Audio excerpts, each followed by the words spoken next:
this week's Parsha is Parashat Tisa,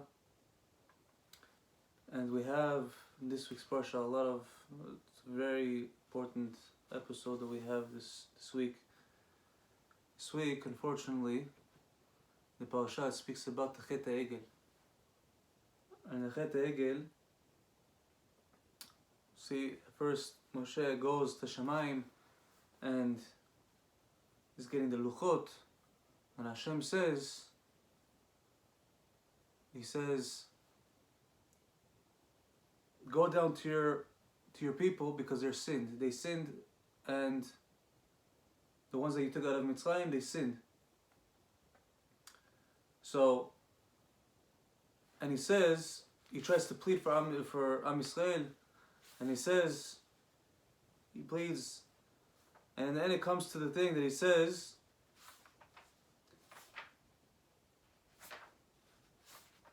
V'ata im Tisa chatatam v'im ayin mecheni na misifcha asher katavta. So this translates to, and now, if you would forgive their sin, but if not, erase me now from the book that you have written. So he says to Hashem, he says, if you forgive them, good, Baruch Hashem, it's good. Could go on, I could go down, and Am Yisrael could continue to exist. Hashem wanted to destroy Am Yisrael, but Moshe pleaded, says, you promised to Abraham, Yitzhak, and Yaakov that they're gonna have, descendants like the stars and like the sand, a lot. How are you gonna destroy them right now? So he says, if you forgive them, good. If not, then take me out of your book. I don't want to be part of the Torah then. I don't want to be known as the person that you're going to make me a big nation. And then my descendants are going to be like, oh, this is the guy, the one that had everybody destroyed. Or even if you destroy Am Yisrael, then what is the Egyptians going to say? It's going to be Chilul Hashem. So Moshe was willing for himself to say, if you're going to destroy Am Yisrael, destroy me first. Take me out of the Sefer Torah. I don't want to be part of this. So this, I saw a nice drasha from the book Hasicha Shvuit by Rav Ephraim Kachlon. This is from Parashat Tisa, but I decided that this little thing would be probably better for this week. And it's a question. See how Moshe sacrificed his life. He says, take me first. So how did Am Yisrael treat him? He just said, sacrifice my life before them. So how did he treat them? How did Am Yisrael treat them? You would think that they would treat him like a king. Because of you, we're still alive. Because of you, we came out of Egypt. Because of you, you're praying for us all the time. Because of your schut, you have all this miracles and everything. Gedol Ado, some treat him with some respect, some, reverence. Now, there's a Mishnah in Pirkei Avot, in Mishnah 3:13, it says Gimel Yud Gimel, and it says, הוא היה אומר, כל שרוח הבריות נוחה ממנו, רוח המקום נוחה ממנו. וכל שאין רוח הבריות נוחה ממנו, אין רוח המקום נוחה ממנו. Now it says, he used to say, this is Rab Chanina ben Dosa, if the spirit of one's fellow is pleased with him, the spirit of the omnipresent is pleased with him. But if the spirit of one's fellow is not pleased with him, the spirit of the omnipresent is not pleased with him. Meaning, if people like you, that means that Hashem likes you. But if people don't like you, then Hashem doesn't like you. Hashem is the ruach. If the ruach of people, they're not easy with you, then the ruach of Hashem is not easy with you. So you would think Okay, fine. If someone's nice to the people, and the people like him, Hashem likes him. That's what it says in the Mishnah, no? So, we go back to the question, how did Am Yisrael treat Moshe? Do you think that they treat him nicely, everything very nice? Especially Moshe, Gdol Ador, the highest prophet that ever lived. There's no prophet that ever will be more than him. But, fortunately, we see that in the Chumash, we see in the Midrashim, in the Gemara, how this is not true. Unfortunately, Am Yisrael didn't treat Moshe with the respect that he deserved. He had to suffer through Am Yisrael so much in life. We see this even with Korach, how he went against Korach and his followers, how he went against Moshe in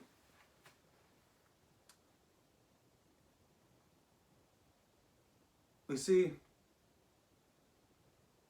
that they went that Korach and his followers went against Moshe, tried to totally take him away from leadership, start putting a lot of names on him, start saying now he's just making things up. Chas v'shalom.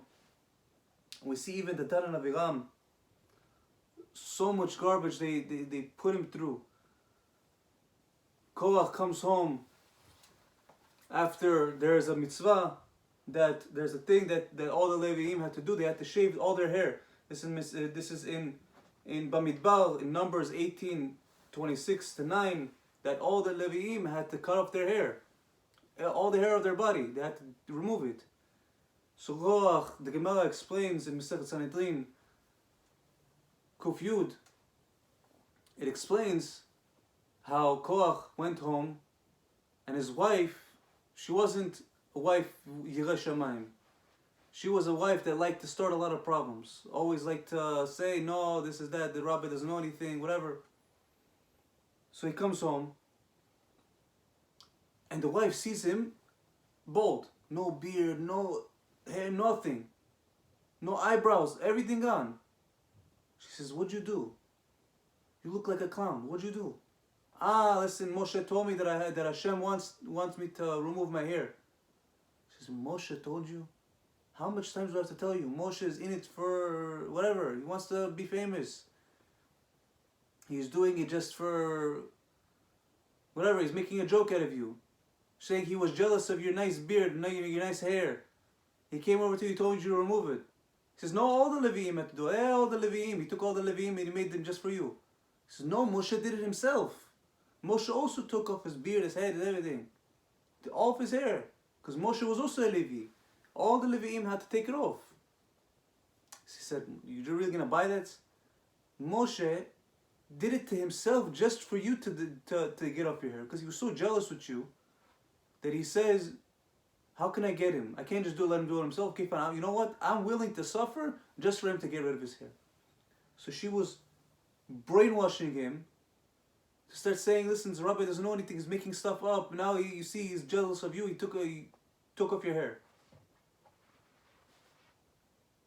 All this, Korach and his wife, against Moshe, the person that saved their life, took them out of Egypt. The Datan of Aviram, with the story of whenever Korach was going against, they were also part of the whole gang. But Moshe, as being the Gdol Ador, being the one that has Da'at Torah, he went and he says, you know what? I need to make peace. Let's see if I could do something about this. So he goes, and the Pasuk says that he wants to go to the Datan of Aviram. Chazal explained to make peace, because the way of a tzaddik is to make peace, try to make peace. So he goes over there, he says, come out, please come to me, I wanna make peace. And what do they say to him? They don't just say, listen, we proved you wrong, this, that, or whatever it is. You have this shita, we have this. What do they say? They said in the Pasuk, you took us out of a land flowing with milk and honey. To what? Just to kill us in the desert.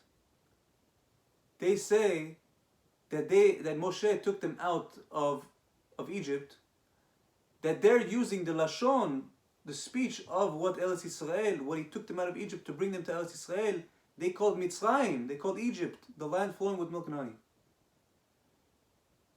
So they're saying, you took us out of there just to kill us in the desert. But what did Moshe take them out of? He didn't take them out of flowing milk and honey. He took them out of slavery, took them out of hardship. They're suffering, back-breaking thing that even the Natan and Aviram was also whipped and hurt and everything. They also had the thing. They weren't just free. They were also under this circumstance.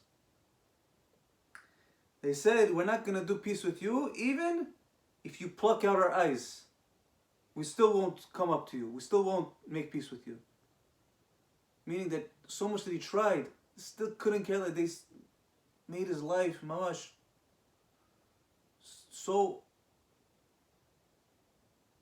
much. For what? Just because their own ego. They went against Moshe. And it also says in the Gemara, it says the Gemara, over there on that pasuk, in the fourth verse, it says, V'yishma Moshe v'yipol al panav. Moshe heard and he fell on his face. So the Gemara explains, and it says, what did Moshe hear? Moshe heard. This is Masechet Sanhedrin, Kuf Yud. Again, 110a. It says, Amar Shmuel bar Nachmani, Amar Rabbi Yonatan. It says, Shechashduhu me'eshet ish. It says they suspected him of being with married woman. They suspected Moshe, the Gedol Ador, to be with a married woman. So much so that what did they do? What did they do? All the men went to their wives and warned them, don't be near Moshe. Make sure you don't be near Moshe. Why? Because he takes and he rapes women. Shem Yirachem. And not only that, they warned the woman. Why? Because this is the thing with the sotah. You have to warn the woman that if you warn the woman that if she's ever with Moshe, she has to go and do the bitter waters with the sotah. The whole story with the sotah. So they said, don't be near Moshe. Stay away from him.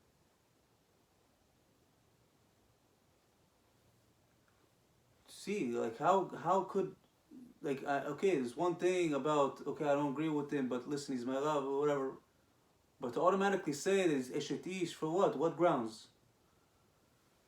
And it's not only with Moshe. It's amazing how right now we see Moshe as, of course, he's the one, he's the prophet of all prophets. He's Moshe Rabbenu, he's our rabbi. He's the one that took us out of Egypt, the one that gave us the Torah. And this is how they treated him. Next, not only that, also we see with the Shlach Kadosh. The Shlach Kadosh explained.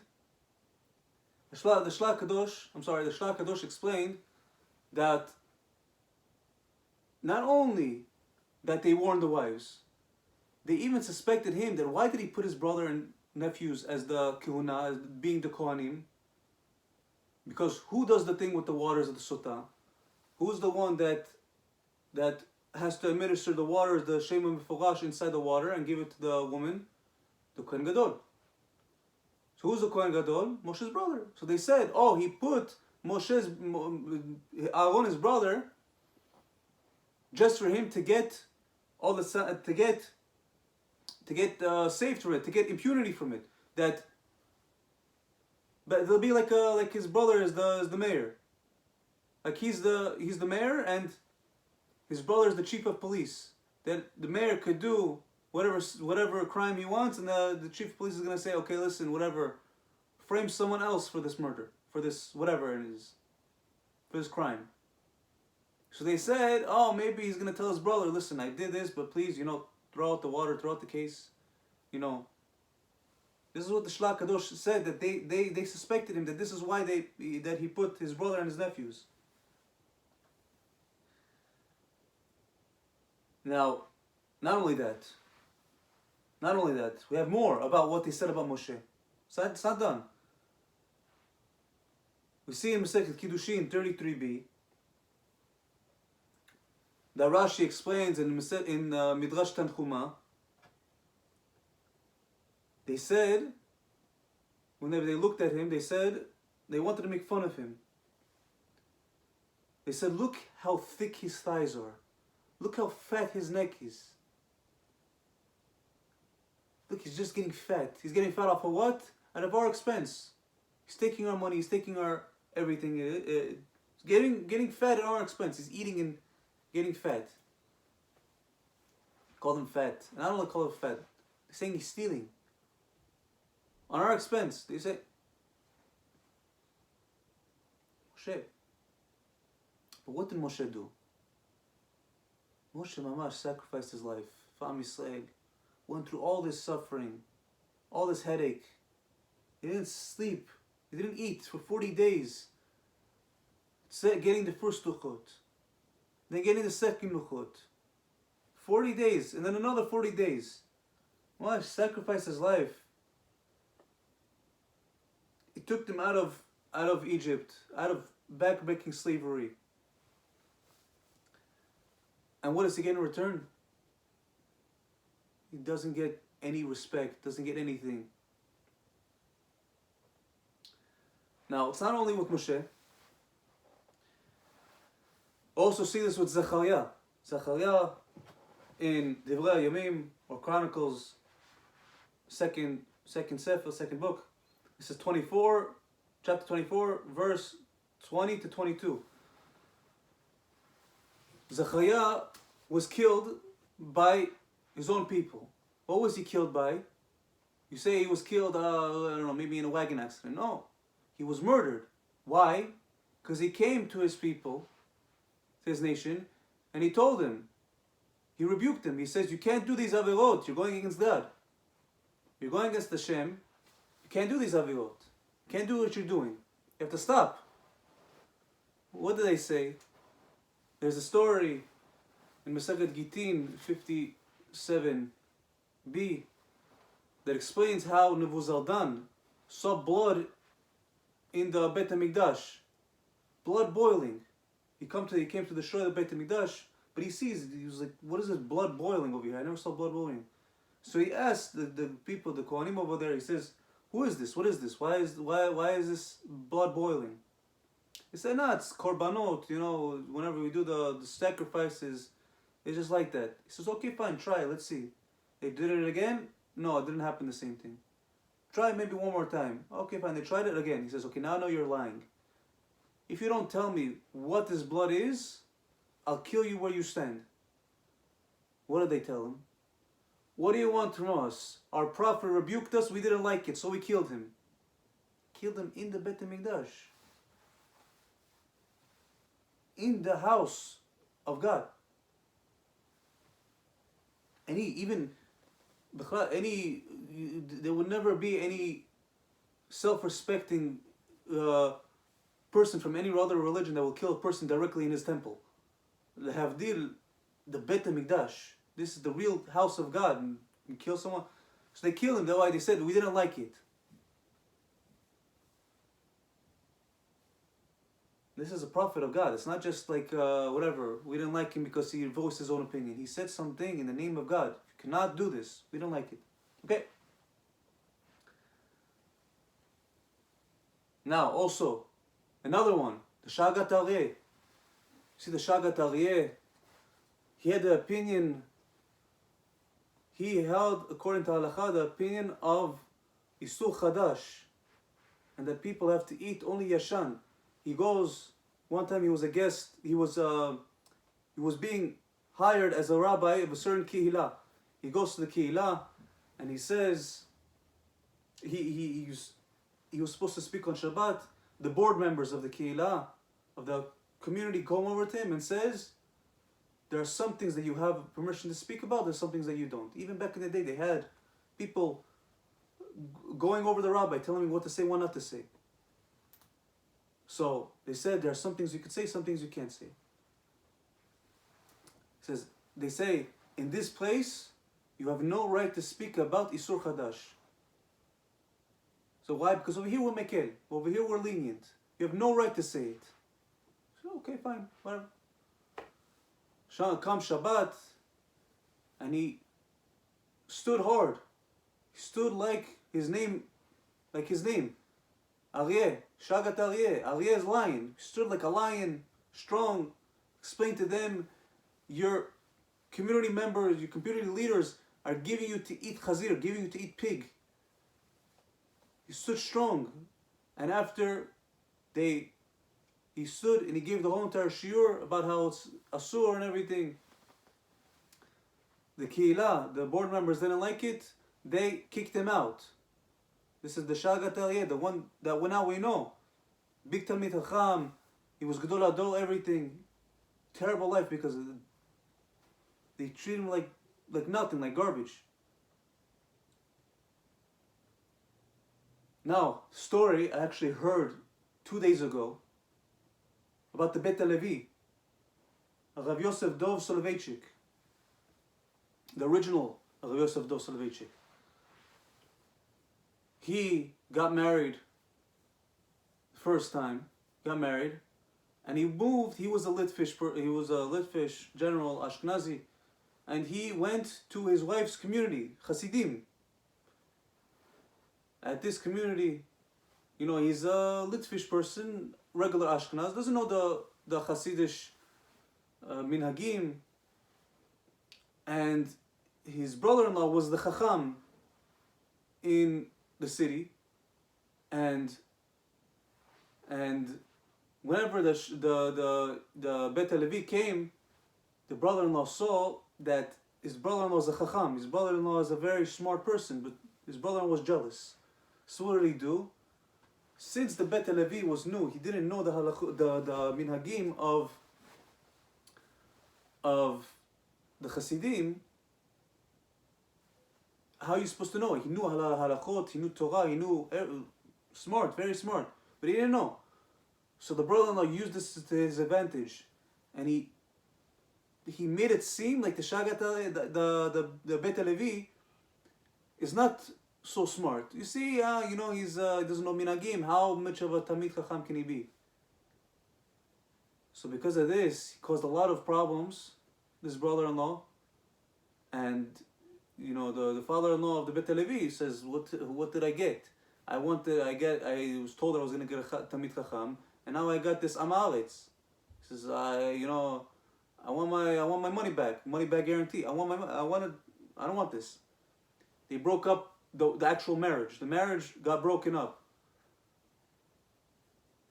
And the Bet Levi got remarried because this brother-in-law because of jealousy, just made his first marriage totally destroyed.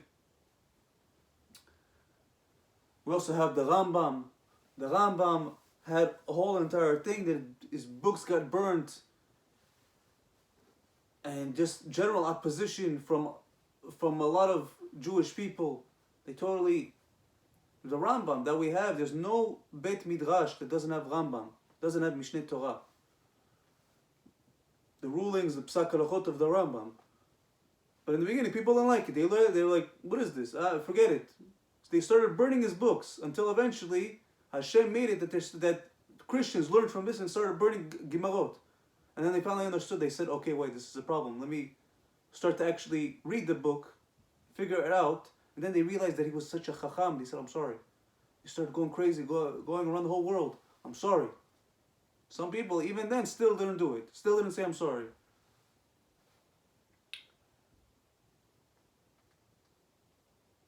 Now, we all know of now the very famous Harav Avigdor Miller. Harav Avigdor Miller.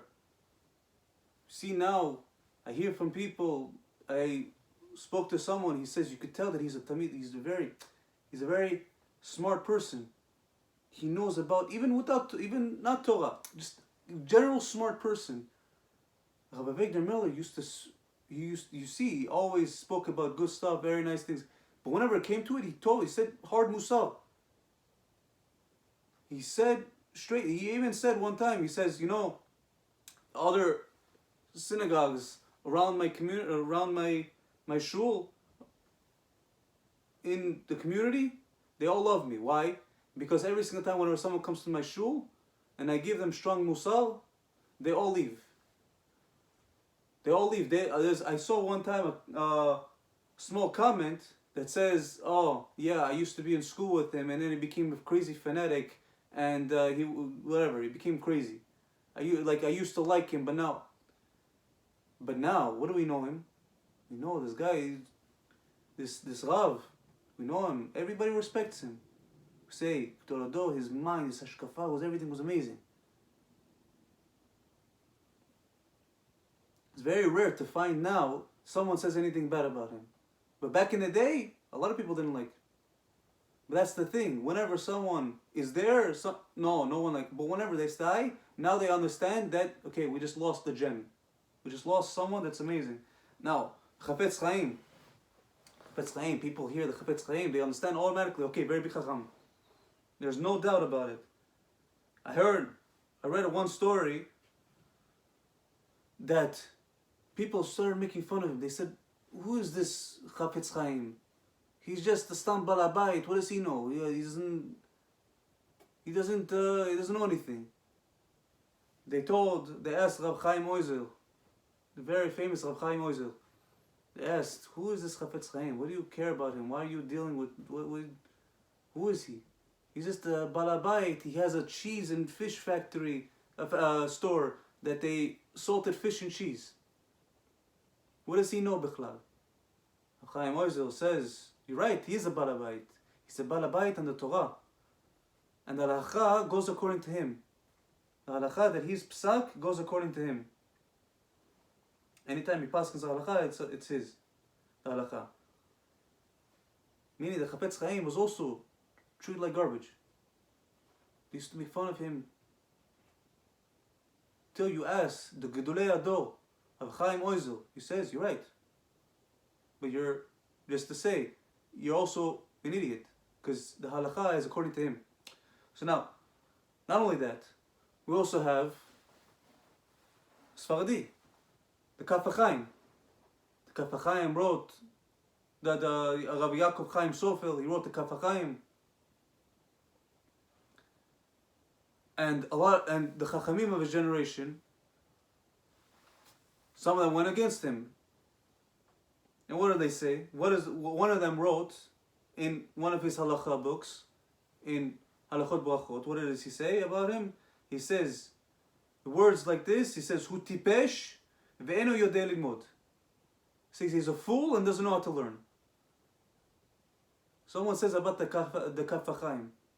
They'd see someone right now saying this, Rav Kani Yasser Chas v'Shalom. Automatically he will be considered an idiot in front of any religious Jewish person. He wrote like this, and he embarrassed him, and in the end, they figured it out, they looked deep, and it was clear, the halacha goes also according to the Kaf HaChaim. And now, Rav Ovadia Yosef. Rav Ovadia Yosef, there's no Sephardi, there's no Bechlal Jew that didn't hear his name, that doesn't know who he is. Everybody knows who he is, everybody loves him. Heart of gold, amazing person, amazing personality. Just looking at his face, you want to smile. You spend a little time with him, you automatically feel like your soul just got an upgrade. But many people went against him. Many people, mamash, went publicly against him whenever he came out on his rulings against the psak, the halachot of halichot olam for the Ben Ish Chai. Meaning that he said the Ben Ish Chai, of course, very big chacham, very big everything, but he didn't really agree 100% with the halachot. That's fine. Psak halachot, there's always a disagreement with psak halachot. That's one thing. But he didn't go against the Ben Ish Chai. He says very chacham, of course. But whenever he went and he had his Sfarim, his teachings against the Psak of the Meish Chai, people went against him. Until his Rav Ezra Atiyah, came, gave him chizuk. Says, don't worry what they say. They're not correct. Which made Rav Ovadia understand that not only it's okay that he's doing it, it's actually 100% mutar that he's doing it. It's 100% mutar that he is writing Sfarim, he's writing the books, the Pesakei Arachot, and now, mamash, majority of the Sfaradim go according to Rav Ovadia. Rav Ovadia and his sons, the Yakut Yosef, Rav Yitzhak Yosef. But it didn't just, it's not only that they went against him. And it also didn't stop until he got recognized as a big chacham. By already the age of 20 something, he was already chief rabbi of Cairo. And then a few years later, he was already chief rabbi of Tel Aviv. Very, very young, very big chacham. But it's not only once he got recognized, okay, now he's a chacham, now we stop. No. Even as old, people still went against him. Not only went against him, they must try to kill him. Murder attempts. Crazy people. Even though, mamash, he helped so many people. You hear testimonies from people. They said, mamash, he helped me through so much. He, mamash, lifted the Sephardi community in Israel. Sephardim were like almost off the map in Israel. And he finally brought the Sephardi pride back. He said, you're Sephardi.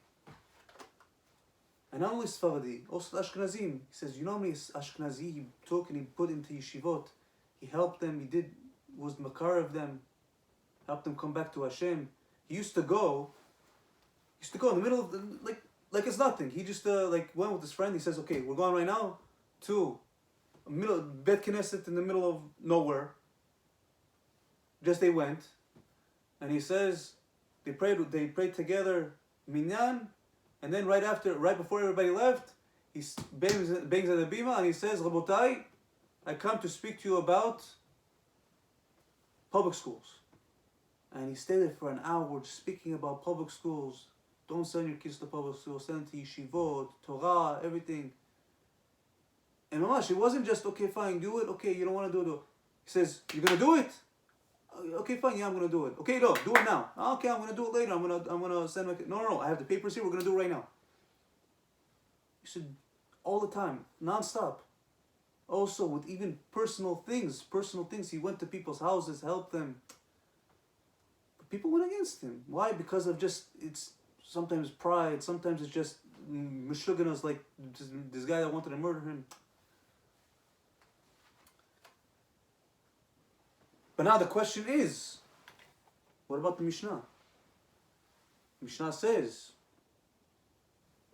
anybody that spirit is good with you, Hashem is good with you. But we could see, obviously, Hashem was happy with these Talmidei Chachamim. Tzadikei Elyon. We're nothing compared to them. So what happened? Avot explains this. In his Sefer, Anaf Etz Avot. Anaf Etz Avot is a commentary to Pirkei Avot, and explains that there's a Gemara in Masechet Ketuvot, 105b. This is Kufhei. It says, if a Torah scholar is beloved by the people in his city, it's not because of his greatness, but rather it's because he has not rebuked them in matters of pertaining to heaven. What happened? We just said that you have to be beloved by them. The Gemara says specifically, if they love him, if they like him, it's not because of how great he is, Talmid Chacham, this, that. No. It's simply because He didn't rebuke them in matters of Kedusha. In matters having to do with Shamayim, with the Torah. Say, listen, I love you. But you know you can't do this. Try to bring them to stop do Avot. He doesn't rebuke them. So that's why he loves them. Why? Okay, you leave me alone. Why am I not going to let you? I'm not going to like you. Why not?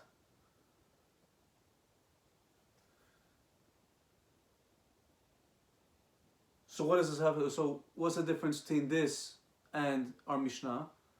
Avot explains that our Mishnah is only to people that are devoted to Torah mitzvot, that have Yirat Shamayim, that don't have a different agenda.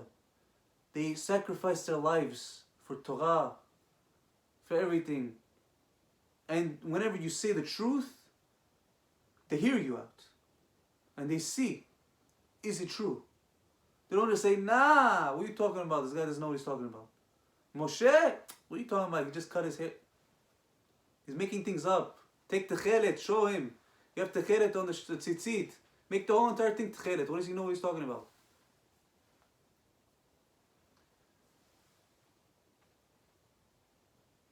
So, he brings also a Rav Yitzchak Bar Shalom from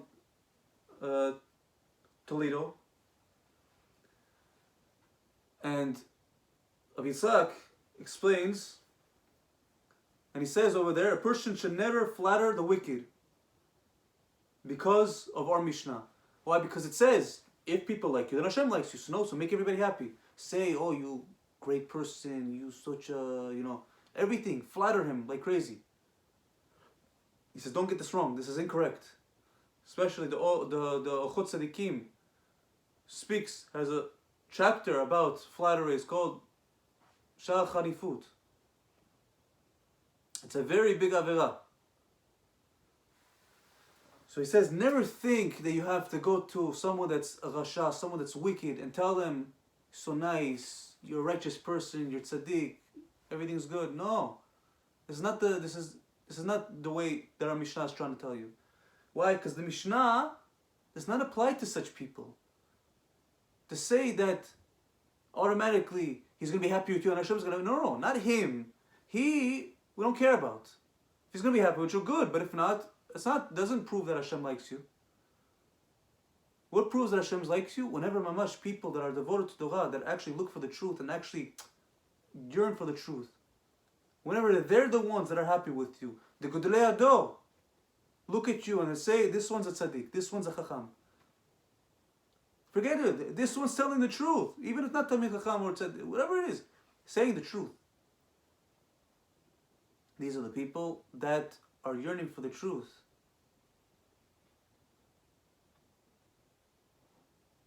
So we should see from this thing that this Mishnah should not be taken as a thing. Okay, if people don't like you, that means you're not good in Hashem's eyes. No, incorrect. So whenever you have a Rav, you have someone that you see says strong musal, says the truth, that's a little bit hard to hear, does not mean that it's incorrect. You have to look at it, see the sources that he brings, see the things that he brings. Is it true what he's saying? Don't just say, he speaks hard so I don't like him. Or maybe even if he's getting famous, don't say, maybe he's something. Or he has some money, maybe he's under the books. Always look for the truth. And B'ezrat Hashem, we will do what's right.